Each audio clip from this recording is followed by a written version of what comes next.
Hello, everybody, and welcome back to the intermediate lobby for another recap.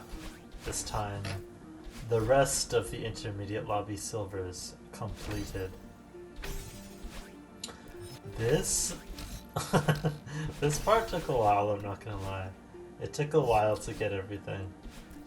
I think I left like most of the hard stuff for this part, so that's fun. But anyway, Frosted Fragments is a map that is kind of a sleeper hit for me. Like, I really like it, even though it seems like a kind of just standard gameplay.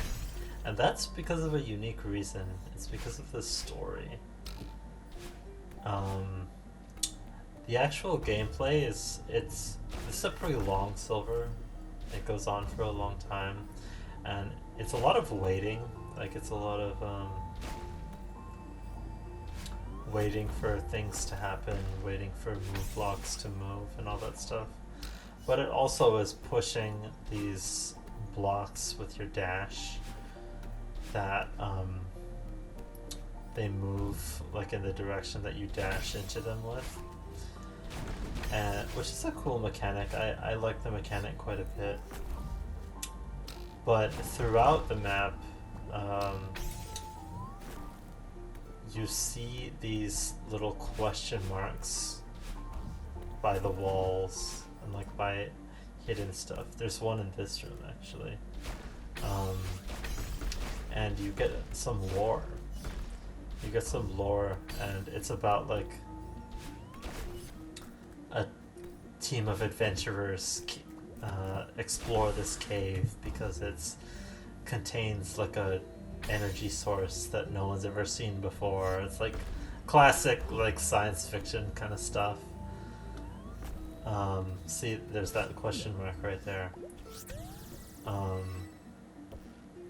But yeah, the story is there's something goes wrong and they all die, and then the last letter says, like, if you're reading this, the source of the energy must be destroyed. It's at the bottom of this cave. And then I don't know if you remember, but at the end of this map, when you break the heart, when you collect the heart, then a bunch of the ice shatters. And I just thought, like, in my second playthrough going through that, it was just a really cool immersion into the map, and it became really memorable for me for that reason. And the actual gameplay is fun too. I like hitting the blocks around, and like rooms like these where you like clear out a path for a move block. It's very Kaizo Mario Skytree kind of. It's reminiscent of that, if you know what I'm talking about.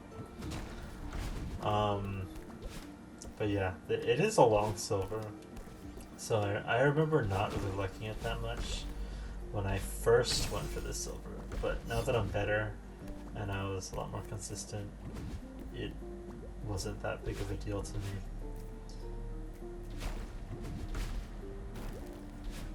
But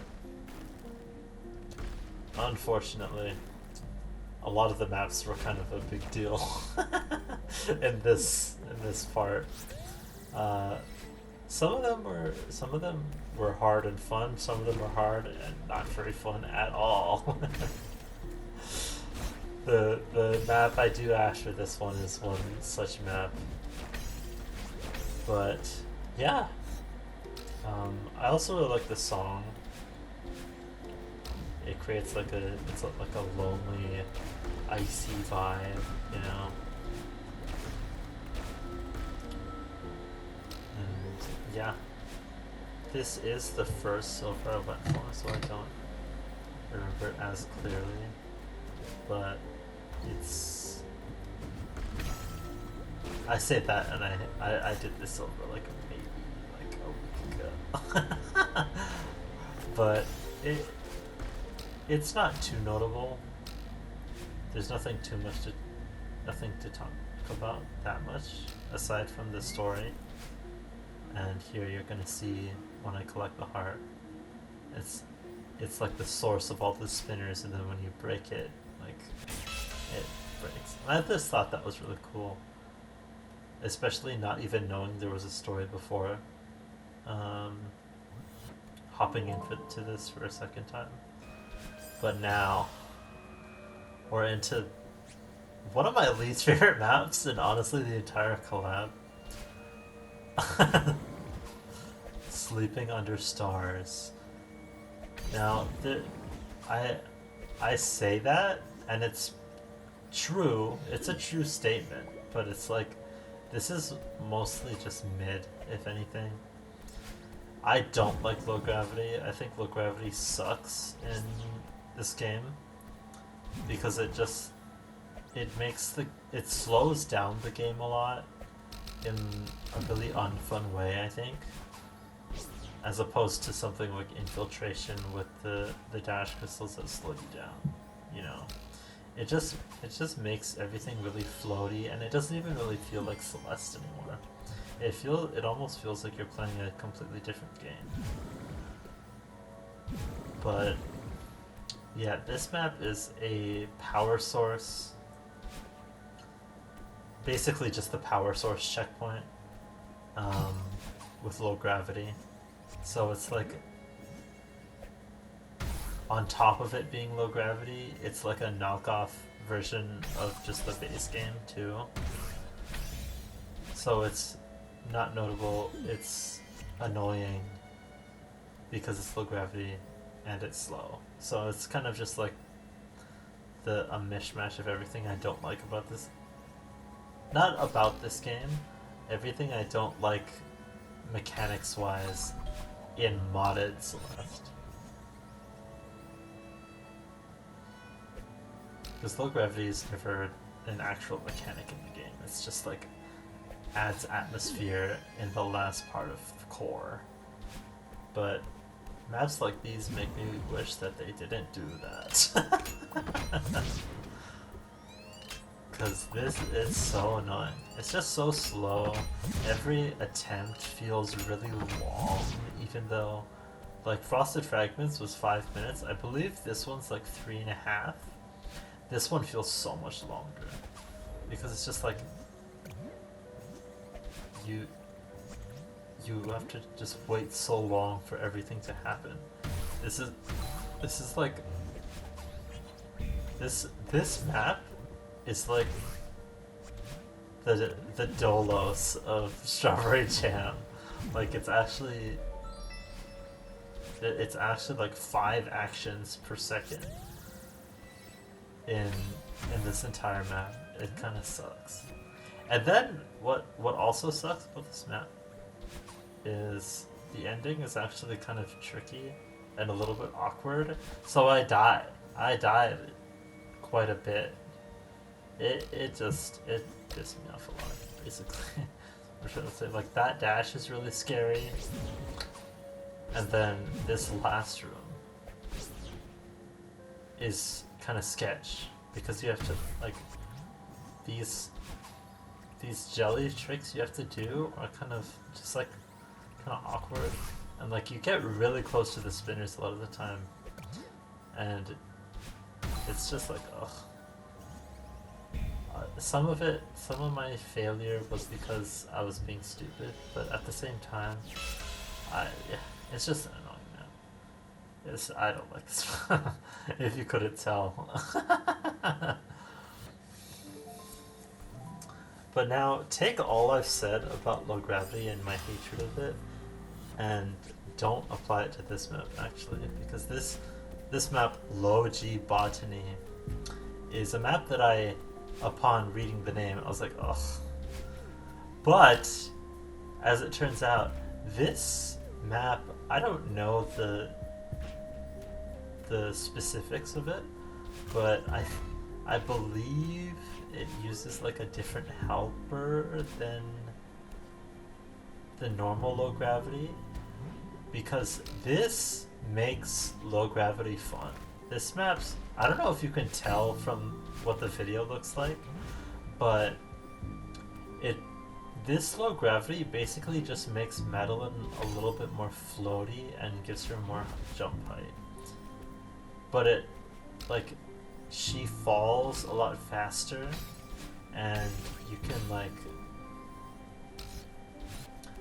it seems more like, it fits more with Madeline. It just feels better. And I really appreciate it because of that. And it has some creative mechanics with the low gravity as well. Like with when you're inside these buildings, you don't have low gravity. So this isn't like 100% low gravity map either, which is really nice. Because it adds some variety. And then there are these like the breaker boxes in the buildings. When you break them, then they make the buildings low gravity too. I think that's a really cool mechanic. It's just like, yeah, this map is just this is low gravity done right. If all low gravity was like this, I would not be a low gravity hater. So I was very pleasantly surprised when I played this map for the first time.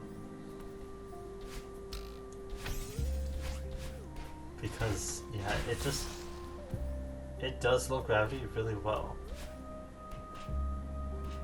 Yeah.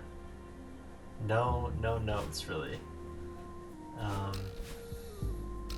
Still not my favorite. I don't think a low gravity map can ever be my favorite, but this is a good one. I am not a hater of it at all.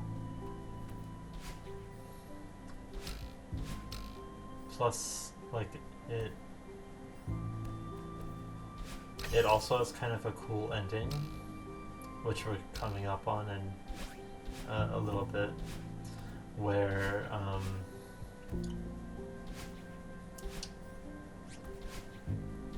you basically like go into space, and then it's like the ending of Getting Over It, where you just keep going more and more up, and then you keep getting more and more floaty. It's very cool.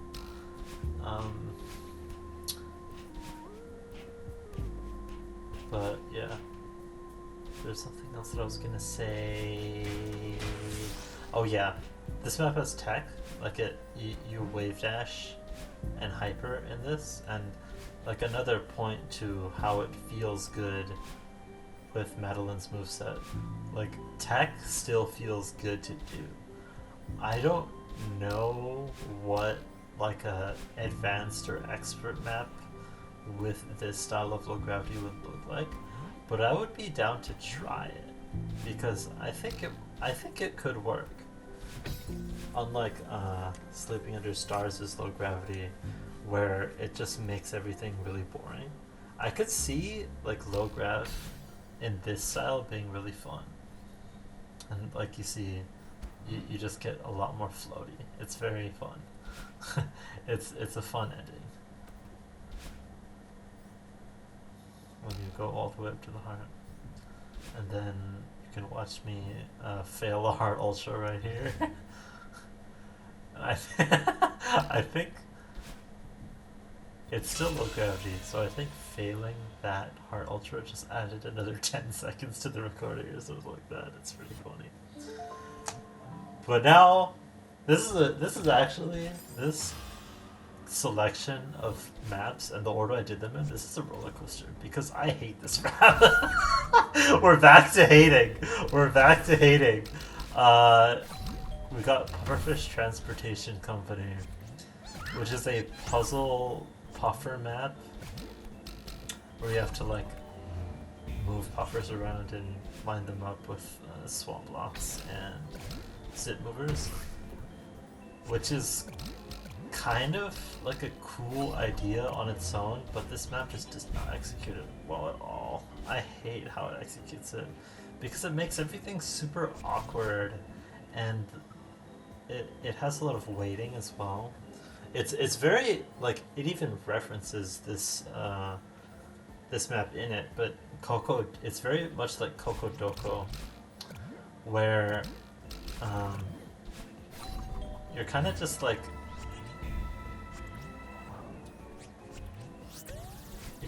fucking around until you like magically find the solution.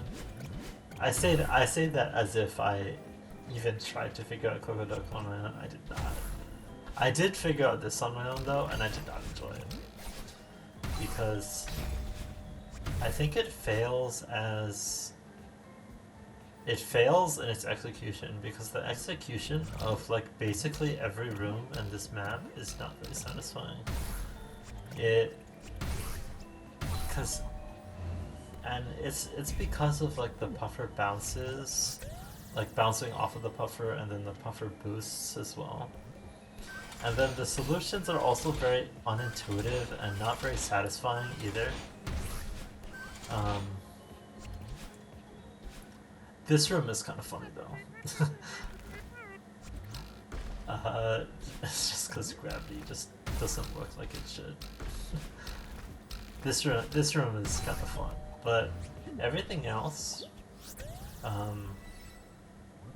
it just doesn't feel good to play. I think this is like bottom 5 maps in this collab, I think. I really don't like it. I'm sorry to Rocket Guy 2, who I think made this map, but it's just not my thing at all.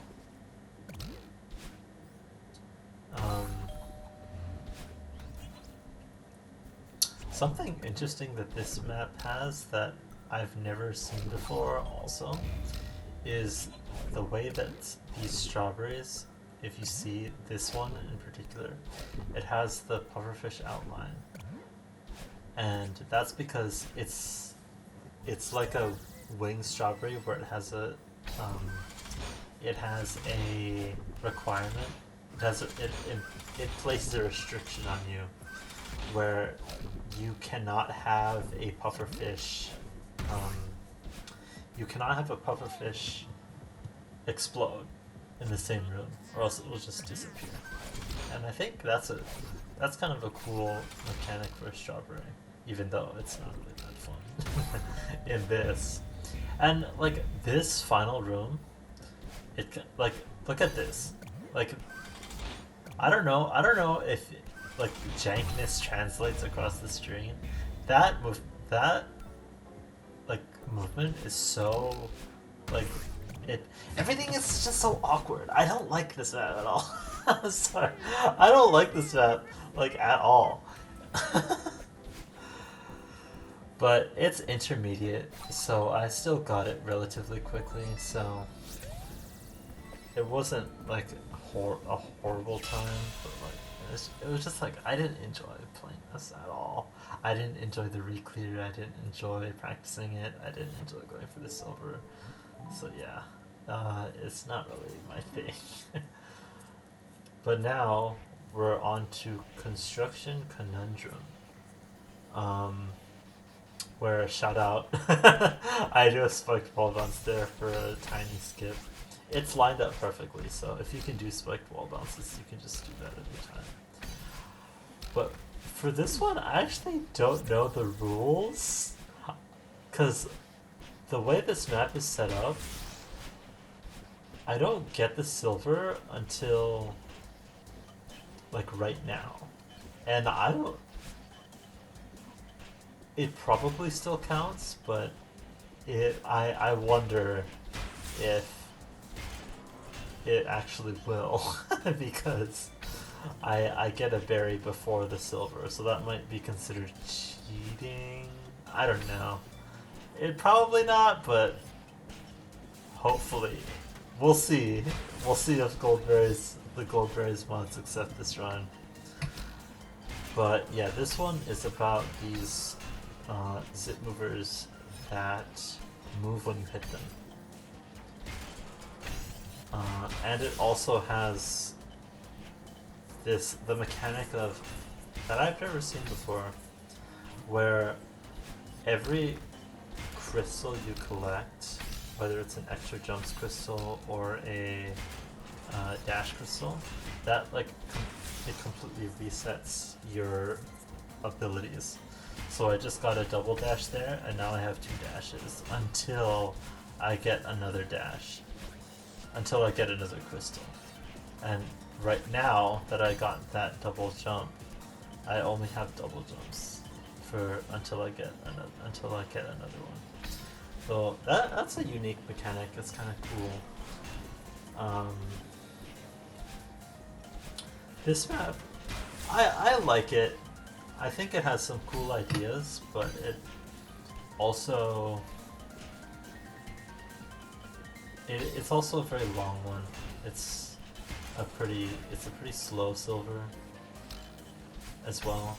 Like there's not too much going on, so it can feel kind of just like a little bit of a slog. And also has like, this is again my opinion, this song isn't really that good either. I think it's fine, but like I see what they're going for with like the power tool beat in the back, but it can get kind of annoying. But yeah, that's basically this map. There's nothing too notable about it, but I get in this room, I often forget that one block that I hit this one. I forget about it because it like blends in with the background. So I've just missed I've just completely missed it before and died because of it. That's not a very fun death. But like it has some cool stuff, like how in that room you go through it one way and then you go through it again another way after you've destroyed the breaker boss. Like it has some cool stuff. It's just like in lobby as a whole is very like, oh that's cool, and then nothing super notable outside of that, right? Like none of the intermediate maps are really standouts except for like Square the Circle, and like Honey Zip is pretty cool, and then the one Midnight Monsoon, which is coming up, is my favorite, I think. But even then, those maps are like, there's no universe where those maps are like my favorites in the collab, even if they're my favorites in the lobby and kind of standouts in the lobby. This map, this lobby is just kind of very it's fun for sure. It's still like really good, but by Strawberry Jam standards, it's just kind of okay. And that really speaks to the overall quality, because dude, if this lobby is just mid in the grand scheme of the whole mod, then you know everything else is banger. And that Heart Ultra is very smooth. I like that one.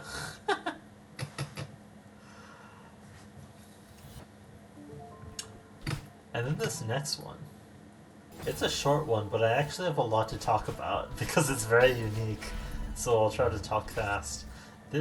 This map, Pointless Machines, is based off the heart in 1A, where you have a dash code that gives you a heart. And so with this map, it's kind of it's a routing map, even though it doesn't really seem like it at first, because it seems very open and very straightforward. But to pass the rooms, you need to do a specific dash code in order, and that leads to some really cool and creative solutions. um, that involve movement that you really wouldn't ever do.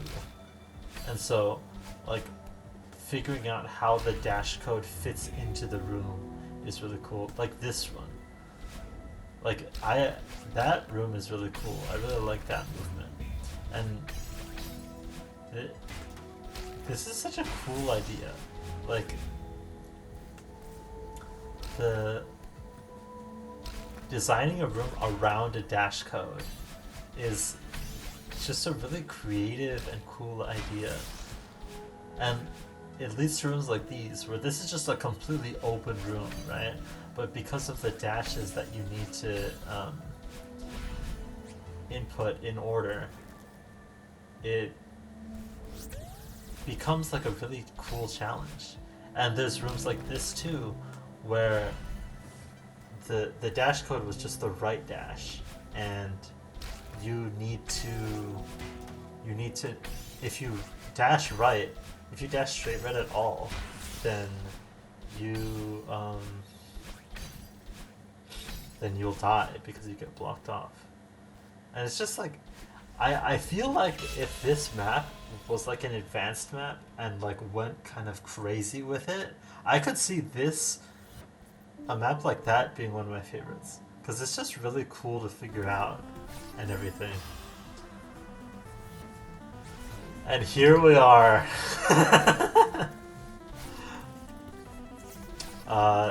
This is Eat Girl. It is basically a maze. It's a maze level where you have to collect all of the collectibles with a battalion chasing you. And they add a bunch more complicated stuff, like these trigger spikes and portals, and then it gets crazy with it later. This was my absolute least favorite silver of all time at the time that I was getting it, because I got lazy and I didn't want to like learn a route for every one of the rooms, so I just kind of went for it, and that experience sucked so bad. I hated it so much. So going into it this time, I wanted to try to figure out a route for each room. I don't actually do that for the first three because they're pretty straightforward, but the room after this one is when I start doing strats, and look at nice save there.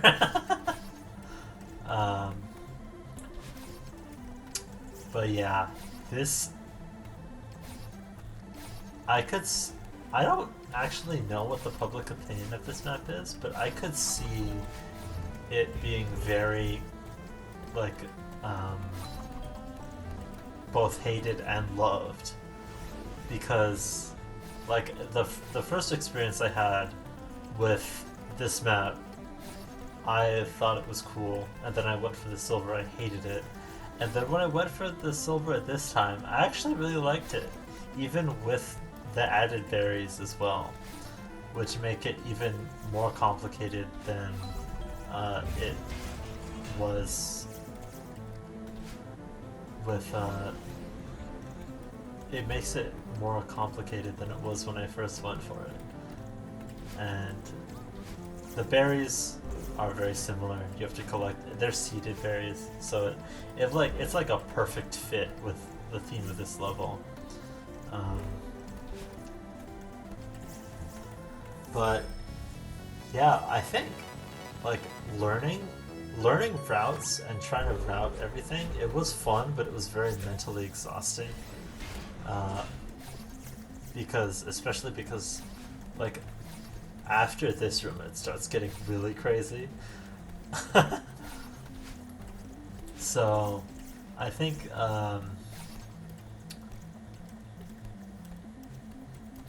yeah, learning it was kind of exhausting, but it was also fun to come up with a route.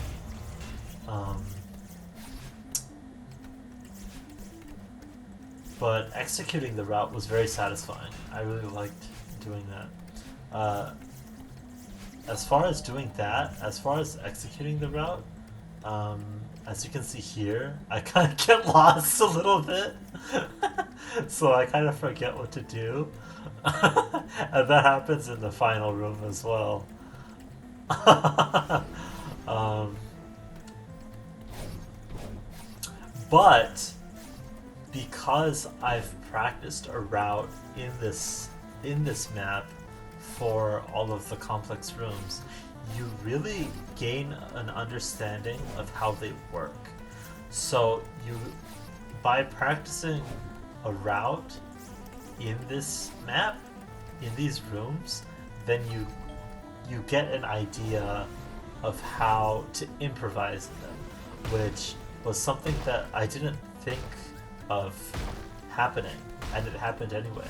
And I really liked that process because, like, having the silver and having to think on your feet and actually being able to do it, unlike when I got the silver the first time, it was actually like a really cool realization. And like, yeah, I really enjoyed the experience this time, even more than I thought. Like, I thought I would enjoy it. I really like my route for this room. I don't know. I don't know if it looks cool at all, but I know that what I'm doing. But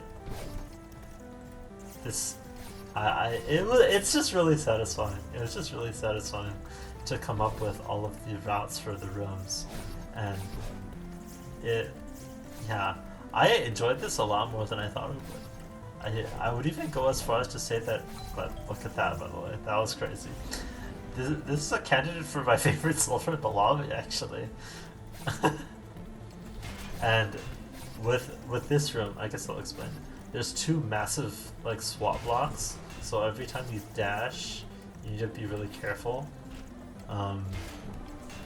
because when you dash, like, a bunch of move blocks will like affect your movement a ton and possibly even kill you. So, and that combined with these blocks from Construction Conundrum that block coins and you need to move them out of the way. They block the coins and then you need to move them out of the way, but then moving them out of the way moves them into another spot that blocks another path. So like, and being able to learn all the intricacies of these rooms and being able to execute improvisation on them, it was really cool. And I don't know, I really liked it. And then the finale, Midnight Monsoon. This is my favorite of the lobby. It's basically Polaris Junior. Polaris from Expert Lobby. It has the exploding crystals from Cavern of the Ancients combined with jellies, and it's like kind of puzzly, kind of like routing, where you have to figure out how the rooms work, and it's just really solid. And I think the thing that sets it apart from all of the other maps that also kind of do this in intermediate is it has a really good atmosphere and a really good song. I think it's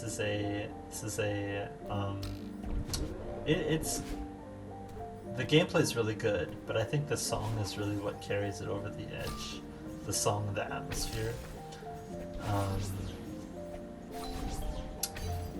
But yeah, it's just really fun, really satisfying gameplay. When I did the Polaris Silver a while ago, I don't even know how long ago, and I really enjoyed that, so obviously I really enjoyed this as well. And all the berries are fun as well. Not much else to say, really, with this one. It's very cinema, I really like it. So I guess we'll just talk about it as a whole. This was it was. I had a lot more fun than I thought doing intermediate silvers, especially full clear. Um, I am not going to do advanced, at least not for a while. So, if you have any suggestions for goldens that you want me to do, then I'll happily take them. I do have like a wish list going on my Goldberries profile, so I'm probably going to be going for those. But it also doesn't really have any easy challenges in it. So if you could recommend me anything tier 3 and below, then that would be really cool. But yeah, this is. I'm really enjoying doing these modded runs, these modded goldens, and doing commentary over them. It's a really fun and like it's very satisfying to see like videos like these come together. And yeah, I've just really been enjoying doing these videos. So if you have any suggestions for goldens that you want me to do, then I will happily take them. Advanced will happen eventually. I know I said in my beginner video that there was no shot I'd do full clear silvers for advanced. I gotta try. So I'll be getting them, but at a much slower rate than I did with intermediate and beginner. Like you're not gonna see advanced silvers in the next couple weeks, probably. Maybe not even in the next couple months. I don't really know. And then just for fun, at the end of this, this Midnight Monsoon was the last silver I got for the video, so I just decided to get the rainbow again because I did get the rainbow. I'm not just like I'm not just hitting the dopamine button for no reason. I actually did go through the effort, so. You haven't got to hear the best sound of gaming again. But, with that, I hope you enjoyed. And I hope you have a wonderful morning, afternoon, and evening. I'll see you next time. I don't know about next week. Maybe next week, we'll see.